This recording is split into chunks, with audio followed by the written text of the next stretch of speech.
أعوذ بالله من الشيطان الرجيم. بسم الله الرحمن الرحيم. ومن الناس من يقول آمنا بالله وباليوم الآخر وما هم بمؤمنين يخادعون الله والذين آمنوا وما يخدعون إلا أنفسهم وما يشعرون في قلوبهم مرض فزادهم الله مرضا وَلَهُمْ عَذَابٌ أَلِيمٌ بِمَا كَانُوا يَكْذِبُونَ. صدقت یا ربنا ویا رب العالمین. فرمایا کہ اور لوگوں میں سے بعض وہ ہیں جو کہتے ہیں کہ ہم اللہ اور یوم آخرت پر ایمان لائے، اور وہ بالکل بھی ایمان نہیں لائے. وہ اللہ اور ایمان والوں کے ساتھ چال بازی کرتے ہیں، اور وہ چال بازی نہیں کرتے مگر اپنے آپ ہی سے، اور انہیں اس کا شعور نہیں ہے، اور ان کے دلوں میں مرض ہے، بیماری ہے. بس اللہ ان کو ازروئے مرض کے اور بڑھائے گا، اور ان کے لیے دردناک عذاب ہے بسبب اس کے کہ وہ یہ جھوٹ کہتے ہیں. بسبب اس کے کہ وہ جھوٹ کہتے ہیں.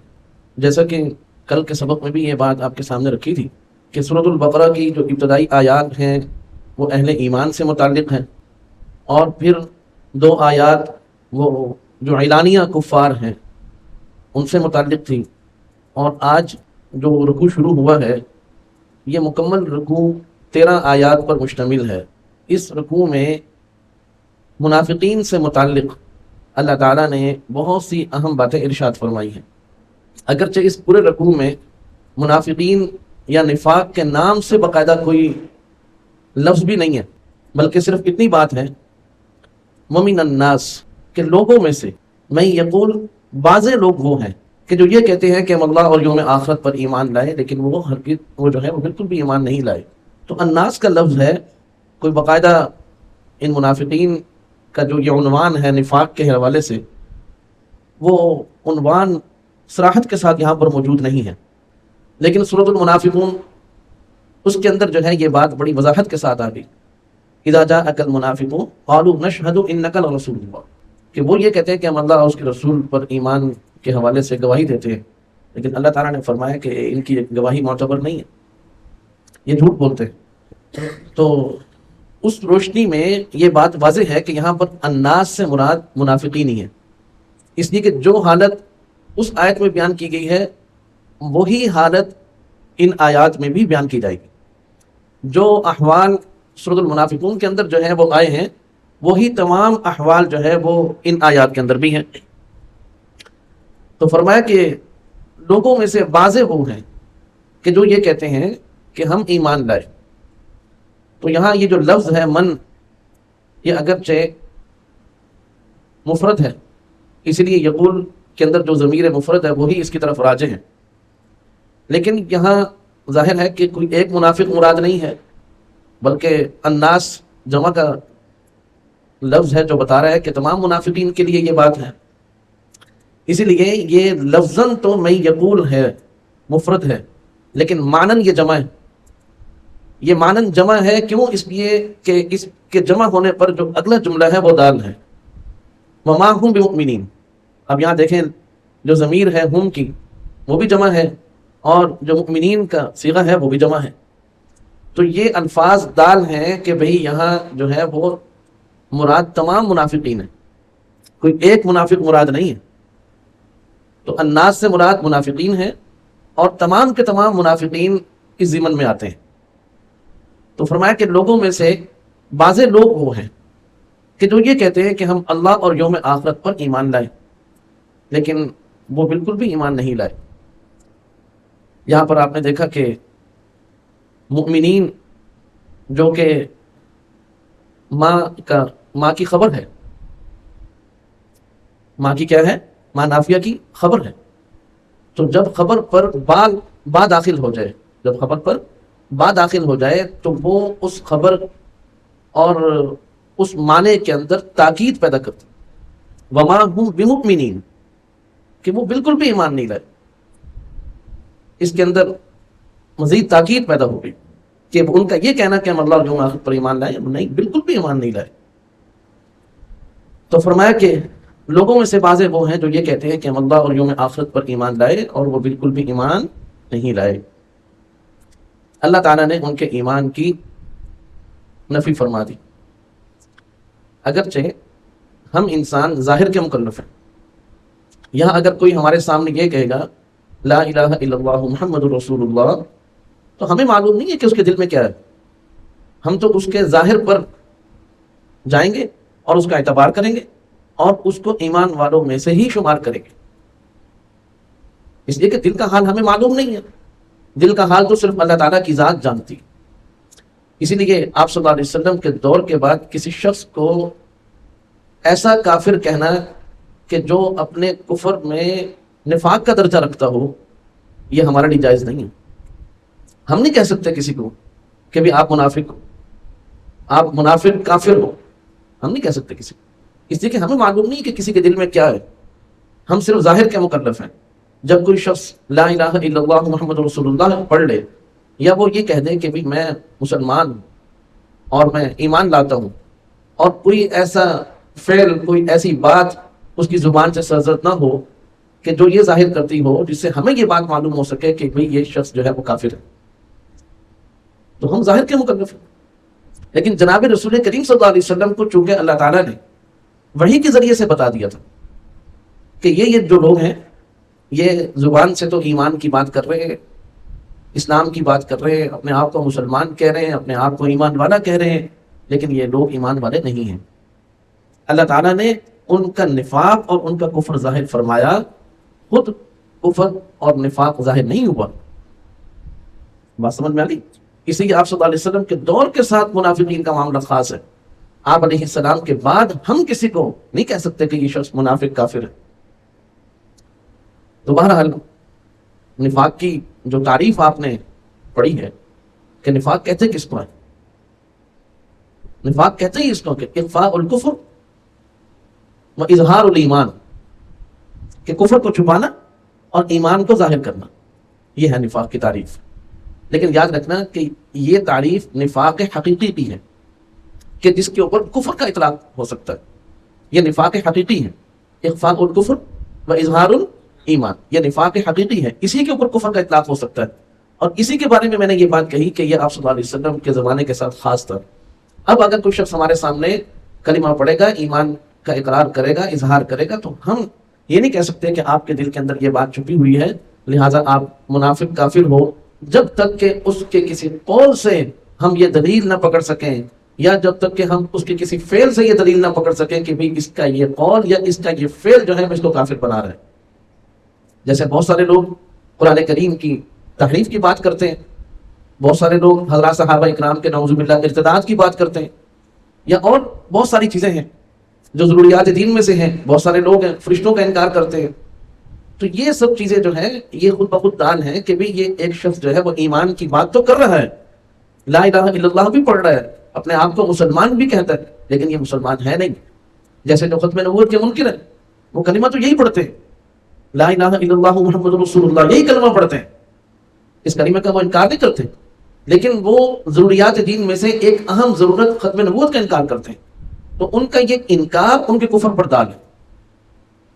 بات سمجھ میں آ گئی؟ تو باقی عام طور پر لوگ یہ کہہ دیتے ہیں کہ آپ کون ہیں کہ آپ کسی کو کافر بنائیں یا کسی کو آپ منافق بنائیں.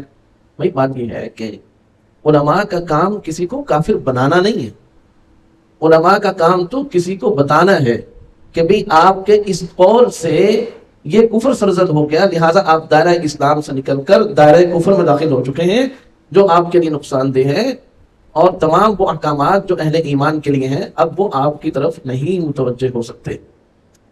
جیسے ایک ڈاکٹر جو ہے وہ مریض کو بتاتا ہے، ڈاکٹر کسی کو مریض بناتا نہیں ہے، ڈاکٹر کا کام کسی کو مریض بنانا نہیں ہے بلکہ مریض کو اس کا مرض بتانا ہے. ایسے ہی علماء اکرام وہ لوگ کفار کو کوئی اپنے قول سے کفر سرزد کر رہا ہو یا اپنے فعل سے کفر سرزد کر رہا ہو تو وہ اس کو بتاتے ہیں کہ بھی فلانا کفر جو ہے وہ آپ سے سرزد ہو گیا، لہٰذا آپ اس سے رجوع کریں، نہیں تو آپ دائرہ اسلام سے نکل کر آپ جو ہے وہ دائرہ کفر کے اندر داخل ہو چکے ہیں۔ یہ جو منافقین کا طبقہ ہے، یہ وہ طبقہ ہے جس کو ہمارے عرف میں صلح پسند طبقہ کہتے ہیں۔ صلح پسند طبقہ یعنی انہوں نے اپنا مزاج، اپنی طبیعت اور اپنا نظریہ اور اپنی سوچ یہ بنائی ہوتی ہے کہ ہم نے سب کے ساتھ بنا کے رکھنی ہے۔ صلح پسند طبقہ، کسی کے ساتھ بھی ہماری بگڑی نہ ہو، اب وہ حق پر ہے، وہ باطل پر ہے،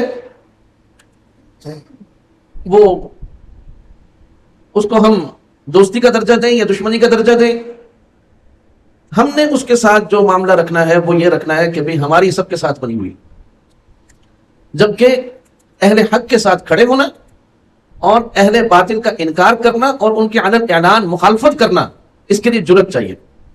اور یہی دراصل انسان کا اخلاقی کمال ہے کہ وہ یہ جرأت رکھتا ہو کہ وہ حق کے ساتھ کھڑا ہو اور باطل کا کھلم کھلا وہ اس کا مخالف ہو اور کھلم کھلا وہ اس کا انکار کرے، اس کی مخالفت کرے۔ لیکن کچھ طبقہ ایسا ہوتا ہے، بعض طبقات ایسے ہوتے ہیں کہ جو اپنے مفادات کے لیے کہ ہمیں جو ہے وہ ہر طرف سے مفاد چاہیے، ہمیں ہر طرف سے کیا چاہیے؟ مفاد چاہیے، تو وہ اپنے مفاد کے لیے صلح پسندانہ رویہ جو ہے وہ اختیار کرتے ہیں کہ وہ سب کے ساتھ بنا کے رکھتے ہیں کہ جو اہل حق ہیں ان کو کہتے ہیں کہ ہم تمہارے ساتھ ہیں، اور جو باطل ہیں ان کو کہتے ہیں کہ ہم تمہارے ساتھ ہیں۔ جب ان کی مجلس میں جاتے ہیں تو ان کی تعریف کرتے ہیں اور ان کی برائی کرتے ہیں، اور جب ان کی مجلس میں آتے ہیں تو پھر ان کی تعریف کرتے ہیں اور ان کی برائی کرتے ہیں۔ یہ جو انسان کے اندر اخلاقی کمزوری پیدا ہوتی ہے، اس کمزوری کا جو سبب ہے وہ سبب دو ہے۔ ایک سبب ہے بزدلی، کہ ان کے اندر اتنی جرأت ہی نہیں ہے کہ وہ علن اعلان باطل کی مخالفت کر سکے اور علن اعلان حق کی حمایت کر سکے۔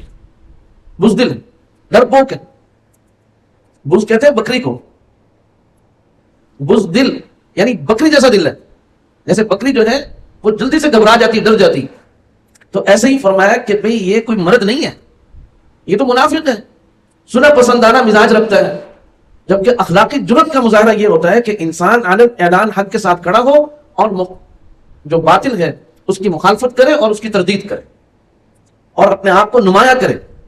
اس کی واضح مثال حضرات صحابہ اکرام رضوان اللہ تعالی مجمعین ہے کہ اگر منافقین کا مزاج یہ تھا، انہوں نے اپنی طبیعت یہ بنا رکھی تھی کہ وہ مسلمانوں کے پاس آتے تھے تو ان سے کہتے تھے کہ ہم تمہارے ساتھ ہیں، اور جب کافروں کے پاس جاتے تھے تو ان سے کہتے تھے کہ ہم تمہارے ساتھ ہیں۔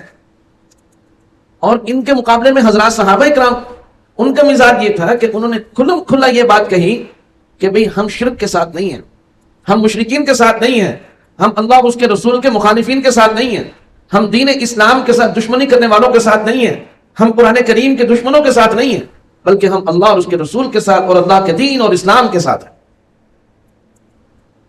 اس کے لیے ظاہر ہے کہ وہ جرأت چاہیے۔ اسی طرح ایک چیز انسان کے اندر اخلاقی طور پر ایسی ہے جس کو ہم کہہ سکتے ہیں کہ مفاد پرستی کا عنصر، خود غرضی کا عنصر، حرص، لالچ، کہ انسان یہ چاہتا ہے کہ مجھے ہر طرف سے مفاد مل جائے اور کہیں سے بھی مجھے نقصان نہ ہو، مجھے اس طبقے سے بھی مفاد ملے، اس طبقے سے بھی مجھے اپنا دنیا کے جتنے بھی مال و متاع اور اسباب ہیں ان کا تحفظ ملے، اور اس طبقے سے بھی مجھے مفاد ملے اور یہاں سے بھی مجھے تحفظ ملے۔ وہ کسی قسم کا خطرہ مول دینے کے لیے تیار نہیں ہے۔ تو یہ حرص کہ انسان دین کے مقابلے میں، حق کے مقابلے میں، سچ کے مقابلے میں اپنے مفاد کو اور اپنی غرض کو اور اپنے مالی مفاد کو وہ ترجیح دے، تو فرمایا یہ وہ دو خصلتیں ہیں، بزدلی اور حرص، کہ جو انسان کو منافقت کے درجے پہ لے جاتی۔ جبکہ حضرات صحابہ اکرام رضوان اللہ تعالی علیہ مجمعین، انہوں نے اپنی زندگیوں سے یہ بات قیامت تک آنے والے مسلمانوں کے لیے، انسانوں کے لیے واضح طور پر، صاف طور پر انہوں نے دکھلا دی ہے کہ بھئی وہ کس طریقے سے اسلام کے ساتھ ہیں، دین کے ساتھ ہیں، انہیں کسی قسم کی کوئی دنیاوی غرض نہیں، بلکہ انہوں نے اپنی جان، اپنا مال اور اپنا سب کچھ قربان کر کے دین کے ساتھ وہ جس طریقے سے کھڑے ہوئے، اس کی مثال رہتی دنیا تک کوئی نہیں دے سکتا۔ تو فرمایا کہ یہ جو چیز ہے انسان کے اندر، بزدلی اور حرص، یہ انسان کو منافقت کے درجے پر لے جاتی ہے۔ یہ تو وہ منافقت تھی جو میں نے آپ کے سامنے رکھی، جس کو ہم کہتے ہیں نفاق حقیقی، اخفاء الکفر و اظہار الایمان، کہ اپنے کفر کو دل میں چھپانا اور زبان سے اسلام کی اور دین کی باتیں کرنا۔ اور ایک نفاق جو ہمارے ہاں چلتا ہے، جو آج کے دور میں بھی ہے، جیسے نفاق حقیقی کے بارے میں نے بتایا کہ وہ رسول کریم صلی اللہ علیہ وسلم کے زمانے تک خاص ہے، لیکن ایک نفاق وہ ہے جس کو ہم نفاق عرفی کہتے ہیں۔ یہ نفاق ایسا ہے کہ جو ہر دور کے اندر ہوتا ہے۔ نفاق عرفی کیا ہے؟ کہ انسان جو ہے وہ آستین کا سانپ بن جائے، دوغلی پالیسی اختیار کرے کہ اسلام اور کفر کا مسئلہ تو نہیں ہے، لیکن اس کا جو رویہ ہے، اس کے جو معاملات ہیں، تو وہ وہی ہے جس طرح ایک منافق حقیقی کے ہوتے ہیں، کہ جس طرح وہ کبھی ادھر کبھی ادھر ڈول رہا ہوتا ہے، اسی طرح جو منافق عرفی ہے اس کا بھی یہی حال ہوتا ہے۔ رسول کریم صلی اللہ علیہ وسلم نے اس کو بھی بیان فرمایا۔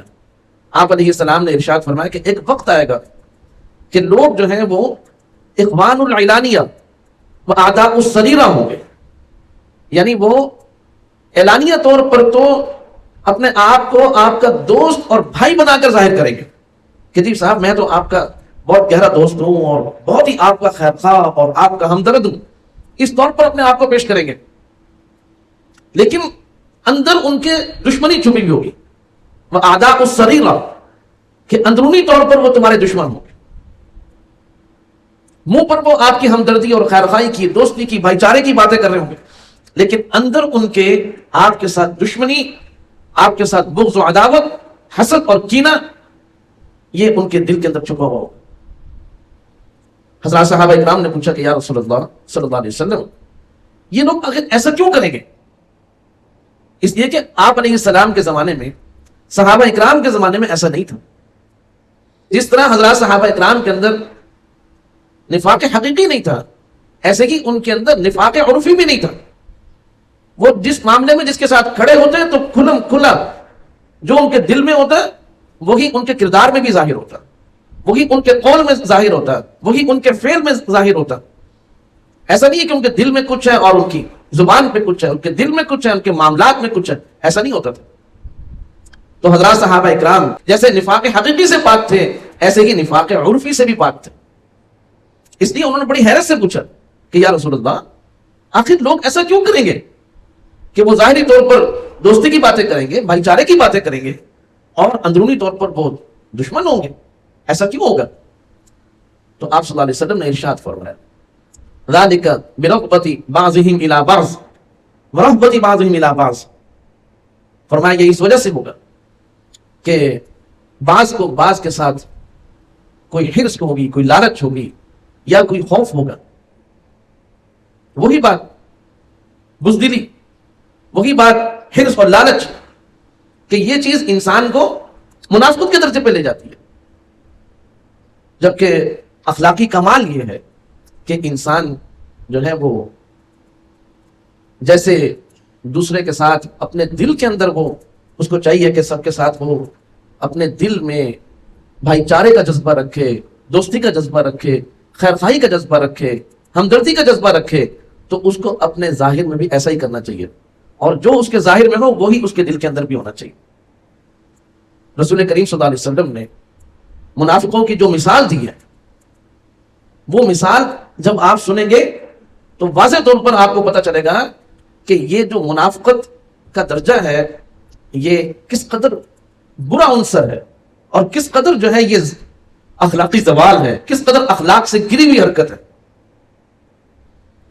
رسول کریم صلی اللہ علیہ وسلم نے فرمایا مثل المنافق، منافق کی مثال کالشاة العائرہ، کہ منافق کی مثال جو ہے وہ باری ہوئی بکری کے مانند ہے۔ منافق کی مثال باری ہوئی بکری کی مانند ہے، تعیر الی ہذہ مرہ و الی ہذہ مرہ،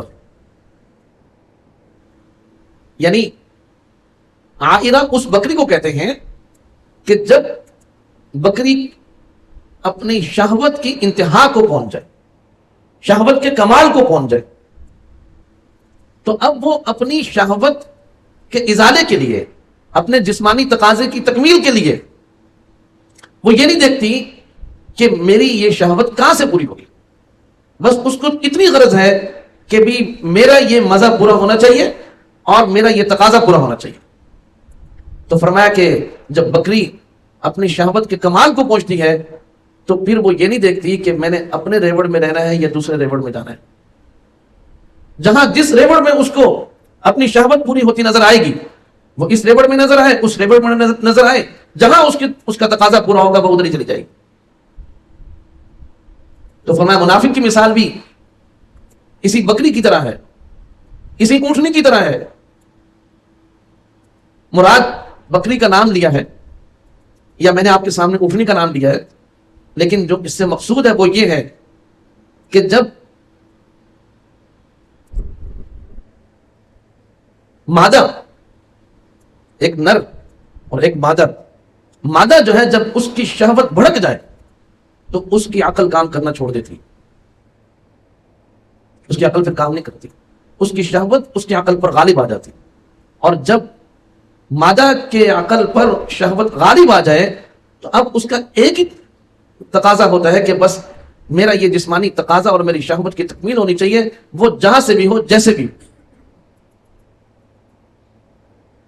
تو رسول کریم صلی اللہ علیہ وسلم نے فرمایا کہ منافق کی مثال بھی ایسی ہے کہ وہ دنیا کے مفاد کے لیے اور اپنے مفادات اور اغراض کے تحفظ کے لیے وہ یہ سوچ، یہ کردار اپنا لیتا ہے کہ بھی مجھے اپنا مفاد عزیز ہے، اپنی غرض عزیز ہے، باقی وہ مفاد مسلمانوں سے پورا ہو جائے، وہ مفاد مشرکوں سے پورا ہو جائے، کافروں سے پورا ہو جائے، یہودیوں سے پورا ہو جائے، جہاں سے پورا ہو، دنیاوی مفاد جو ہے وہ عزیز ہے، وہ پورا ہونا چاہیے۔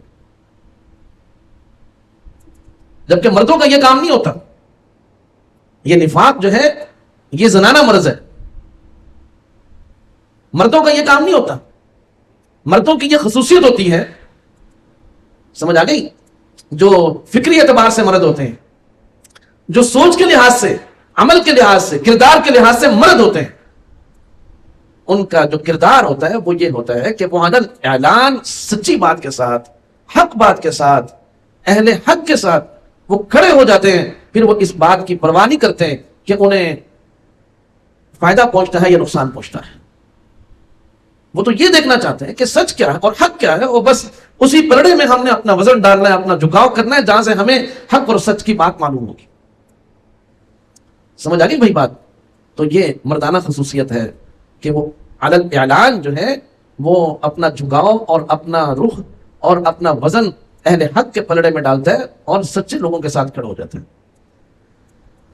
تو بھائی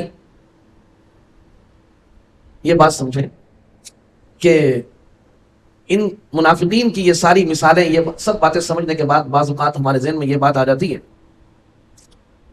کہ مصلحت کے نام پر بعض اوقات ہم کوئی ایسی حکمت عملی اختیار کرتے ہیں تو بعض لوگ اس کو بھی نفاق کا درجہ دے دیتے ہیں۔ جیسے مثال کے طور پر جناب رسول کریم صلی اللہ علیہ وسلم کے زمانے میں مکی دور کے اندر بہت سارے لوگ مسلمان ہوئے، تو آپ صلی اللہ علیہ وسلم نے ان کو خود یہ فرمایا کہ بھئی تم فی الحال اپنے ایمان کو ظاہر نہ کرو، یا خود رسول کریم صلی اللہ علیہ وسلم نے مکی دور کے اندر جنگ نہیں کیا، جہاد نہیں کی، تو بعض لوگ اس کو بھی نفاق کا قائم مقام سمجھتے ہیں، حالانکہ ایسی بات نہیں۔ مصلحت اور چیز ہے کہ انسان جو ہے وہ اس وقت کا انتظار کرتا ہے کہ جب اظہار حق مناسب ہو، اور جب ابطال باطل کا اظہار جو ہے وہ مناسب ہے۔ سمجھ آ گئی؟ تو اس کو منافقت نہیں کہہ سکتے۔ بعض لوگ کہتے ہیں بھئی آپ لوگوں کے اندر جرت ہی نہیں ہے، لہذا جرت نہیں ہے لہذا تم بھی منافق ہو۔ بھائی ابھی اس بات کا وقت ہی نہیں ہے۔ رسول کریم صلی اللہ علیہ وسلم نے خود منع فرمایا بہت سارے صحابہ کرام کو، بھئی تم ایمان لے آئے ہو لیکن ابھی وقت نہیں ہے کہ تم اس کا اظہار کرو، اور ابھی وقت نہیں ہے کہ ہم جہاد کریں، ابھی وقت نہیں ہے کہ ہم یہ فیصلہ کریں۔ جب اللہ کا حکم آئے گا، جب وقت آئے گا، حالات کے ساتھ مناسبت پیدا ہوگی تو اس وقت ہم جو فیصلہ کریں گے وہ بہتر ہوگا۔ تو اس کو کبھی بھی یہ نہیں کہہ سکتے کہ بھی یہ کیا ہے، یہ منافقت ہے۔ بات سمجھ میں آ گئی؟ تو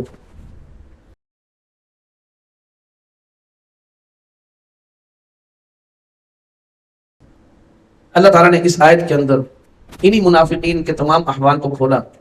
فرمایا وَمِنَ النَّاسِ مَن يَقُولُ آمَنَّا بِاللَّهِ وَبِالْيَوْمِ الْآخِرِ وَمَا هُمْ بِمُؤْمِنِينَ کہ لوگوں میں سے بعض وہ ہیں جو یہ کہتے ہیں کہ ہم ایمان لائے اللہ پر اور یوم آخرت پر، اور وہ بالکل بھی ایمان نہیں لائے. یہ ان کا جھوٹ ہے.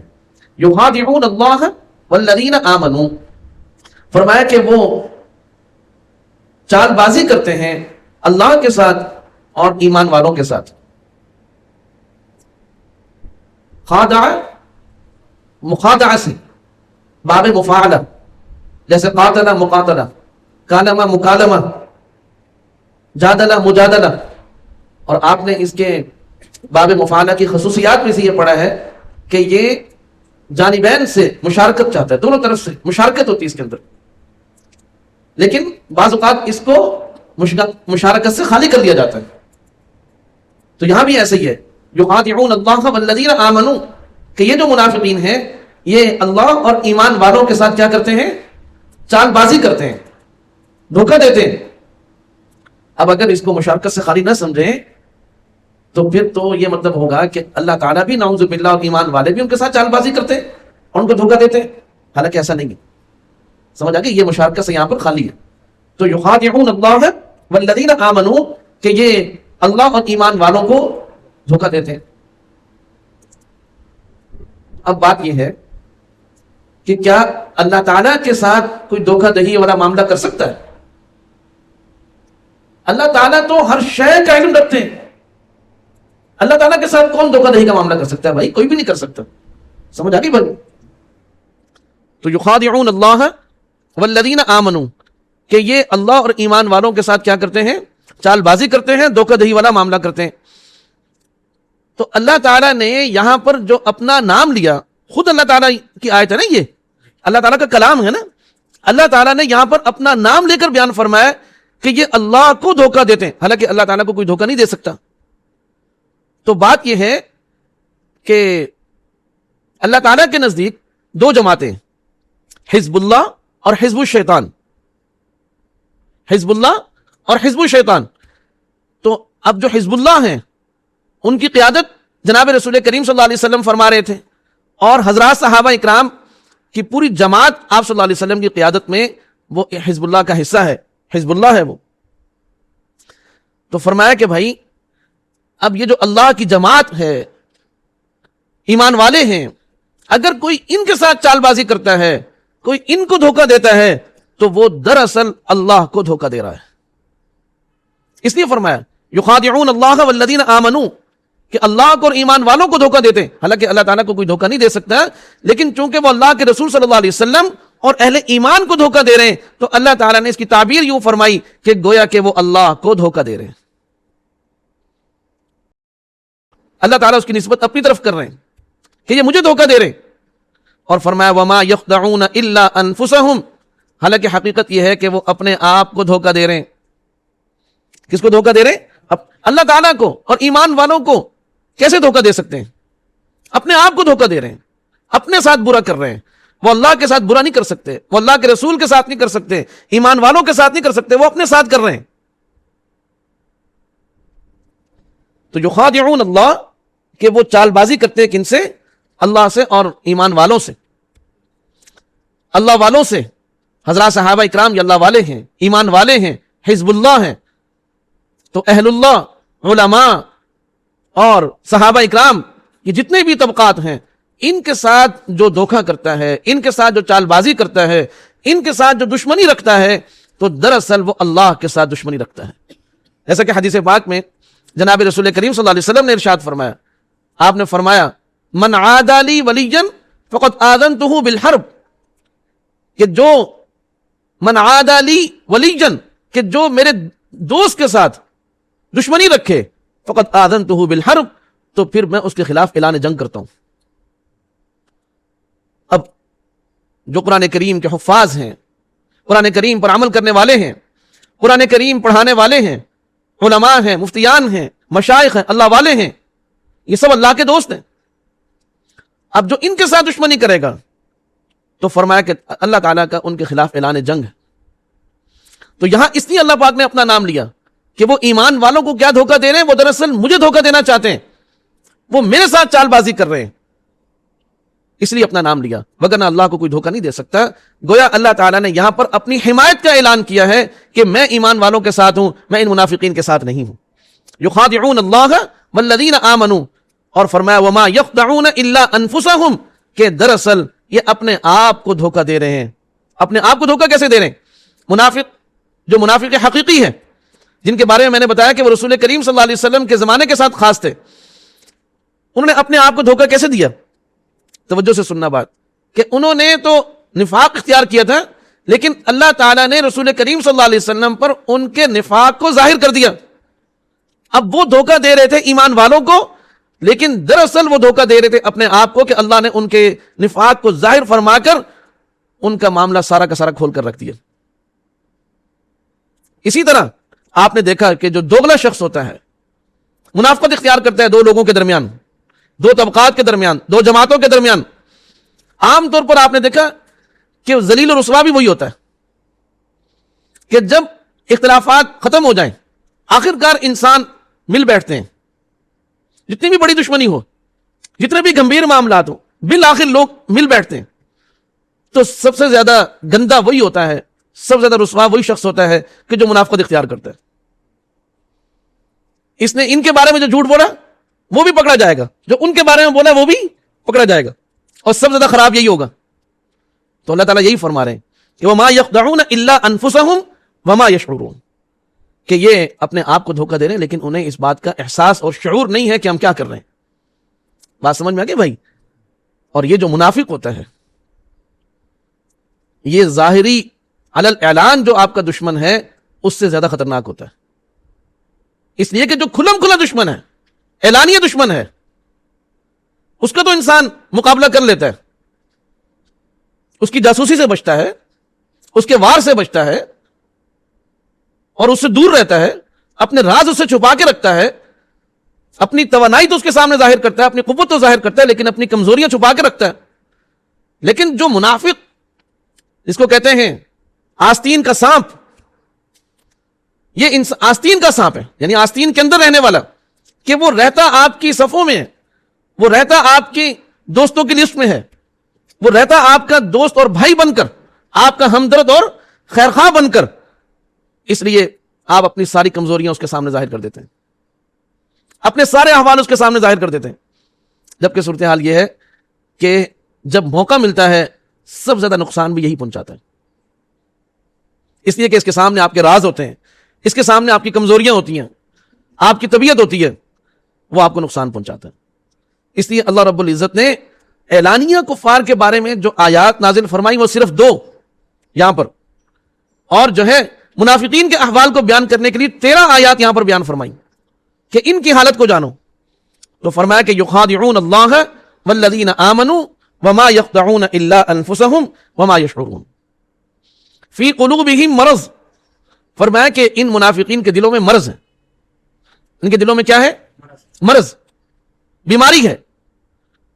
جیسے جسمانی بیماری ہوتی، بیماری کس کو کہتے ہیں؟ کہ جب انسان کی طبیعت اعتدال کے بجائے کسی طرف جھک جائے۔ انسان کے اندر گرمی بھی ہوتی ہے، سردی بھی ہوتی ہے، جس کو برودت کہتے ہیں، حرارت اور برودت۔ اسی طرح انسان کے اندر تری اور خشکی، یہ 4 بنیادی چیزیں ہیں کہ اس کی طبیعت کے اندر حرارت ہوتی ہے، برودت ہوتی ہے اور تری اور خشکی ہوتی ہے۔ جب یہ چاروں چیزیں اپنی اپنی حدود کے اندر ہوتی ہیں تو انسان صحت مند، توانا اور تندرست ہوتا ہے۔ اور جب ان میں سے کوئی چیز بڑھ جائے یا گھٹ جائے تو اس کا نام بیماری ہے۔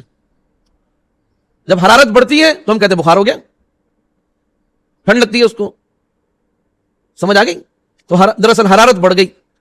اور جب کسی کے اندر جو ہے وہ تری میں اضافہ ہو جائے تو بعض اوقات انسان کو اس حال لگ جاتے ہیں کہ اس کی آنتوں کے اندر جو ہے وہ تری بڑھ گئی ہے، اور اگر کبھی خشکی بڑھ جائے تو اس کو قبض کی شکایت ہو جاتی ہے۔ تو یہ سارے معاملات کہ انسان کی جو طبیعت ہے، جب اس کے اندر جو اللہ تعالیٰ نے قوتیں رکھی ہیں، جو کیفیات رکھی ہیں، جب ان کے اندر اعتدال ہوتا ہے تو انسان صحت مندانہ زندگی گزارتا ہے، اور جب ان کے اندر کچھ کمی بیشی ہو جائے تو انسان بیمار ہو جاتا ہے۔ ایسے ہی فرمایا کہ ان کے دلوں کے اندر مرض ہے۔ یہاں یہ نہیں فرمایا کہ ان کے جسم میں مرض ہے، یہاں فرمایا کہ ان کے دلوں میں مرض ہے، ان منافقین کے دلوں میں مرض ہے۔ کہ روحانی طور پر وہ امراض کا شکار ہو گئے، اور وہ دو امراض ہیں منافقین کے دلوں کے اندر جو مرض ہوتا ہے، جو امراض ہوتے ہیں، وہ دو ہوتے ہیں۔ وہ کون کون سے؟ نمبر ایک، ان کے دل کے اندر کفر ہوتا ہے۔ ان کے دل کے اندر کیا ہے؟ زبان پر وہ ایمان کی اور اسلام کی بات کر رہے ہیں، لیکن دل کے اندر کفر ہے۔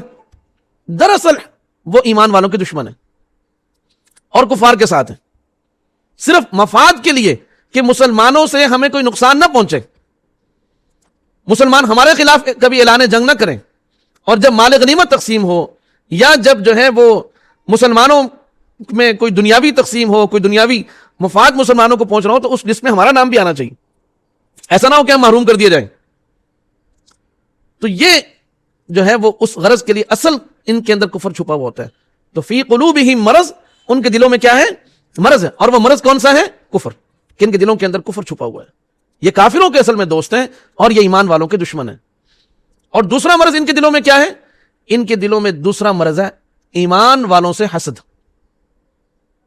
ایمان والوں سے حسد۔ حسد کیا ہوتا ہے؟ حسد کس کو کہتے ہیں؟ کہ جب انسان دوسرے کی نعمت پر یہ چاہے کہ یہ نعمت اس کے پاس نہیں رہنی چاہیے۔ آپ کے پاس کوئی نعمت ہے اور خدا نہ خواستہ کوئی یہ چاہ رہا ہے کہ یہ نعمت اس کے پاس کیوں ہے، اس سے چھن جائے، تو وہ آپ کا حاسد ہے۔ اور اگر کوئی صرف اتنا کہے کہ یہ نعمت میرے پاس بھی ہونی چاہیے، تو یہ کوئی بری بات نہیں ہے، اور یہی اصل میں مطلوب ہے کہ بھی اگر کسی کے پاس کوئی نعمت آپ کو اچھی لگی ہے تو آپ یہ کہیں کہ بھئی میرے پاس بھی ہونی چاہیے، آپ اس کے لیے کوشش کریں، آپ اس کے لیے دعائیں کریں، ہمت کریں۔ لیکن دوسرے کے پاس جو نعمت موجود ہے، کہتے ہیں ان کے پاس کیوں ہے، میرے پاس آئے نہ آئے، اس کے پاس نہیں رہنی چاہیے۔ تو فرمایا کہ ان منافقین کے دلوں کے اندر ایمان والوں کے ساتھ، حضرات صحابہ اکرام کے ساتھ، ان کے دلوں کے اندر حسد ہے۔ حسد کیا بھائی؟ ان کے پاس کون سی نعمت ہے؟ فرمایا کہ اللہ تعالیٰ نے ایمان والوں کو عروج بخشا، ترقی بخشی، ان کو عزتوں سے نوازا۔ ایسا ہی ہوا کہ نہیں؟ مدینہ منورہ کے اندر جو اسلامی ریاست قائم ہوئی تو وہ ریاست بڑھتی چلی جا رہی ہے، بدر کے اندر فتح ہو رہی ہے، دیگر غزوات کے اندر فتح ہو رہی ہے، اور اسلام اور اہل ایمان وہ ترقی کرتے چلے جا رہے ہیں، وہ بڑھتے چلے جا رہے ہیں۔ اب ان منافقین کے دلوں کے اندر یہ حسد ہے کہ ایمان والوں کو ترقی کیوں مل رہی ہے، ایمان والوں کو عروج کیوں مل رہا ہے، ان کو اللہ تعالیٰ بلندی اور کمال کی طرف کیوں لے کے جا رہا ہے، یہ ان کے پاس نہیں جانا چاہیے۔ یہ ان کے دلوں کے اندر اصل میں مرض ہے۔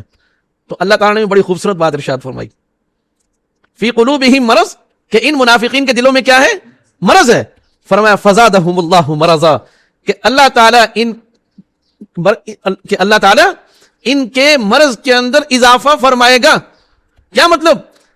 کہ یہ جلتے ہیں تو جلتے رہیں، حسد میں مبتلا ہوتے ہیں تو ہوتے رہیں، اللہ ایمان والوں کو اور کمال بخشے گا اور ترقی عطا فرمائے گا۔ سبحان اللہ۔ ان کا مرض کیسے بڑھے گا؟